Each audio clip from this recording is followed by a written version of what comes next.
The sound of a dented soup can hitting a marble floor is usually just a minor accident, but today, it was the sound of a life being systematically dismantled. Derek didn't just step around the woman on the floor. He wound up and kicked her groceries across the luxury mall hallway like they were trash, all because a stray can brushed his $1,000 Italian loafers. He didn't care that she was on her knees, desperately trying to gather her dignity, or that her hands were shaking as she reached for her bruised fruit. He only cared that her poverty was scuffing his expensive aesthetic. With a cruel, booming laugh that echoed off the designer storefronts, he turned to his new girlfriend and pointed a finger at the woman on the floor, shouting, "Babe, look! It's the charity case I dumped in college. 5 years later and you're still nothing but a stain on the floor." The nearby security guard watched the whole thing, but after glancing at Derek's tailored suit and then at the woman's faded jeans, he made a cold, calculated choice. Instead of helping her up, he stepped over the scattered apples and growled, "Ma'am, you're bothering the real customers. Get out now." Derek walked away laughing, feeling like the king of the world, never noticing the exact moment Sarah's tears stopped instantly, or the way she pulled out a black titanium phone that looked like it belonged to a ghost. Before I continue, subscribe if you love seeing justice served in real stories like this, and tell me in the comments, have you ever seen someone get judged just for what they were wearing? Sarah didn't look back as she whispered 3 words into the phone that would end Derek's life as he knew it. "Honey, he's here." Derek had no idea that he hadn't just insulted an ex-girlfriend. He had just declared war on the wife of the city's most feared mafia boss. Derek didn't even look back. He was too busy strutting into the most exclusive jewelry store in the mall, the kind where you have to be buzzed in and the air smells like vanilla and extreme wealth. Inside, he pointed at a diamond tennis bracelet like he was picking out a candy bar, while his girlfriend, Vanessa, literally squealed, pressing her face against the glass like a hungry child at an aquarium. They looked like the perfect power couple, but outside, Sarah was standing perfectly still. Her eyes were fixed on them through the thick glass, but she wasn't crying anymore, she was counting. 5 years ago, Derek had proposed to her right on that very spot, but he took the ring back 3 days later because his parents said he couldn't marry a peasant who worked at a grocery store. The irony.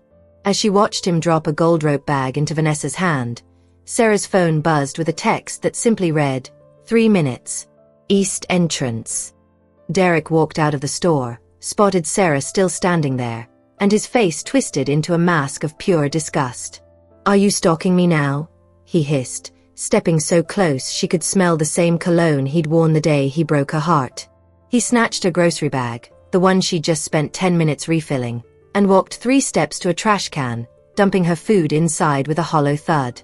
"That's where you belong," he sneered, just as the security guard returned with 2 more officers, their hands resting on their belts like they were ready for a riot. Derek didn't realize that his boss's boss was currently circling the block in a motorcade of 3 blacked-out SUVs, and the nothing he just humiliated was about to become the most dangerous person in the building. The security office felt like a cage, smelling of stale coffee and the hum of buzzing fluorescent lights. Sarah sat in a hard plastic chair, surrounded by guards who looked at her like she was a stray dog that had wandered into a palace. Derek and Vanessa leaned against the wall, smirking, as the lead guard slammed a clipboard onto the desk. "Loitering, harassment, and disturbing the peace," the guard barked, demanding her ID. Sarah didn't argue. She reached into her pocket and placed her license on the table with a steady hand. Derek couldn't help himself.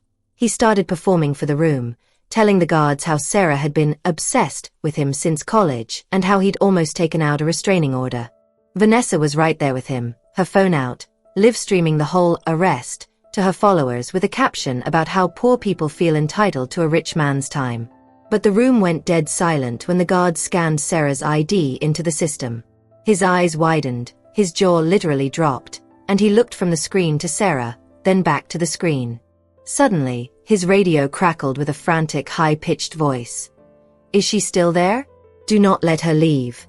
The owner is coming down right now." Derek actually laughed, thinking the owner was coming to kick her out personally, but his smile died when the door flew open. A woman in a sharp, tailored black suit marched in, ignored everyone else, and bowed deeply to Sarah.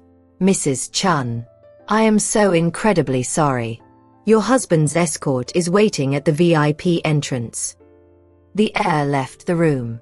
Derek's phone started screaming in his pocket. It was his CEO, a man who never called anyone below a VP. As Derek answered, his face turned a sickly shade of grey, because the voice on the other end wasn't giving orders. It was screaming that the company's biggest investor just pulled every cent of funding because of an incident at the mall. Derek looked at Sarah, realization hitting him like a physical blow. She wasn't just married. She was married to Dante Chun, a man known for two things: owning half the city and making people who crossed him disappear from the face of the earth. The VIP lounge was a world of hushed whispers and leather that cost more than Derek's entire life. But right now, it felt like a funeral parlor. Derek sat on the edge of a chair, sweating through his expensive shirt, while Vanessa huddled in the corner, her phone, the one she used to film Sarah on the floor, now tucked away like a piece of evidence. The mall manager stood by the door, refusing to make eye contact with the man who had just been the king of the mall 10 minutes ago. Every time the elevator chimed, Derek's heart skipped a beat. He tried to play the "we go back" card, leaning towards Sarah with a pathetic, shaky smile, stammering about how it was all just a big joke and he barely touched the groceries. Sarah didn't even blink. She just sipped her water, her silence louder than any scream. Then, the heavy double doors swung open, and the temperature in the room seemed to drop 10 degrees. It wasn't a man in a flashy suit or a gold chain who walked in. It was a man in a simple black sweater, moving with the kind of heavy, quiet power that makes a room go still. Dante Chun didn't look at Derek. He didn't look at the manager. He walked straight to Sarah, placed a hand on her shoulder, and checked her for a single scratch. When he finally turned to Derek, his eyes were like shards of ice. "You kicked her," he said. Not a question, but a death sentence. Derek tried to stand, his legs turning to jelly, but Dante just looked at the manager and asked one question. "How much is this mall worth?" The manager stuttered out a figure in the hundreds of millions. Dante didn't hesitate. "Buy it. By tomorrow, I want everyone who touched my wife fired. And I want this man blacklisted from every building we own." Derek realized then that losing his job was the least of his problems. He had just become a ghost in his own city. How do you think Derek should try to apologize? Or is it already too late for him? Derek watched his entire world crumble through the screen of his phone. In a matter of seconds, his bank app started sending account-flagged notifications, and his landlord sent a text stating his luxury apartment lease was being terminated for a conduct violation. He looked up at Dante, his voice cracking as he begged for mercy, but Dante just leaned back, his face a mask of absolute indifference. "5 years ago," Sarah said, her voice cutting through Derek's pathetic whimpering, "you told me your parents wouldn't accept a girl with no prospects. You told me to turn down my scholarship to Columbia Business School so I could stay and support your career." Derek froze, the memory hitting him like a physical punch. He had forgotten, or maybe he just chose to, that she was the one with the brains, the one who had sacrificed her future so he could climb the corporate ladder, only for him to toss her aside the moment he reached the top. Sarah stood up, smoothing her jeans that didn't look so cheap anymore now that she was standing next to a man who controlled the city's pulse. "I spent 4 months sleeping in my car after you left, Derek. I worked 3 jobs to buy one tiny grocery store, then another, until I didn't need anyone to take care of me anymore." Dante checked his watch, a signal that his patience had run out. He didn't need to use a weapon. He used his influence. With one final nod to his lawyer, he looked at Derek and whispered, "I didn't just buy the mall, Derek. I bought your debt. Every cent you owe on those loafers, that car, and your credit cards. It belongs to me now. And I'm a very aggressive debt collector." As the guards began to haul a screaming Derek out of the lounge, Vanessa tried to sneak out behind them, but Dante's voice stopped her cold. "Miss Torres, I'd suggest you delete that video before my legal team decides to make an example out of you, too. If you were Sarah, would you have taken everything from him, or would you have just walked away and let karma do the work?" 3 days later, Derek's luxury apartment looked like a war zone. Boxes were half-packed, his designer clothes were strewn across the floor like rags, and his phone was a graveyard of missed calls and final notice emails. The highflyer who once mocked people for their clothes was now staring at a blacked-out screen, too terrified to even check his balance. Then, a heavy knock echoed through the empty hallway. When he opened the door, it wasn't the police. It was a courier in a sharp black uniform who handed him a thick, cream-colored envelope without saying a single word. Inside was a single thumb drive and a handwritten note that made his stomach do a slow, sickening somersault.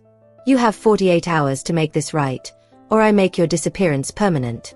He plugged the drive into his laptop, his hands shaking so violently he almost dropped it. A folder labeled "Evidence" popped up. It wasn't just the mall footage. There were videos of him from 6 months ago mocking a waitress, recordings of him screaming at a parking attendant, and a detailed list of every minor cruelty he'd committed over the last 5 years. He realized then that Dante Chun hadn't just been watching him since the mall. He had been documenting Derek's soul. His phone rang, an unknown number, and a woman's voice, cold as a winter morning, gave him the terms of his survival: a public, humiliating apology posted to every one of his social media accounts, an admission of every lie he'd told, and a $50,000 donation to a women's shelter Sarah had handpicked. "I don't have that kind of money," Derek sobbed into the phone.